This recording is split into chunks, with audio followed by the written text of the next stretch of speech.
السلام علیکم ورحمۃ اللہ وبرکاتہ۔ بھائیو، تم دوسروں کی کامیابی ہی پر مگن مت رہو بلکہ خود بھی کامیاب بنو، یا کم از کم لوگوں کی دیکھا دیکھی تم بھی کامیاب بننے کی کوشش کرو۔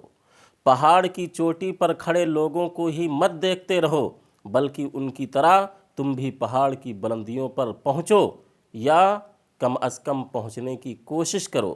وَمَن يَتَحَيَّبْ صُعُودَ الْجِبَالِ يَعِشْ أَبَدَ الدَّهْرِ بَيْنَ الْحُفَرِ۔ جو کوہ پیمائی سے گھبراتا رہتا ہے وہ ہمیشہ گڑھوں میں زندگی بسر کرتا ہے۔ اس لیے ترشروئی چھوڑ کر اپنے چہرے پر مسکراہٹ سجاؤ، افسردگی کو خیر بات کہہ کر حشاش بشاش اور خوشباش نظر آؤ، کنجوسی چھوڑ کر کشادہ دلی اپناؤ، اپنے غصے پر قابو پاؤ اور اسے بردباری اور ٹھہراؤ میں بدل ڈالو۔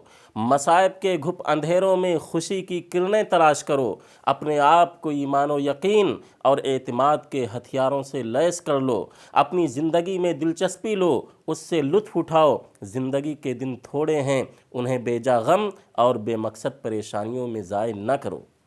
بہادر وہ ہے جو پختہ عزم کے ساتھ اپنی صلاحیتوں کو ترقی دیتا رہے اور ان سے بھرپور فائدہ اٹھائے۔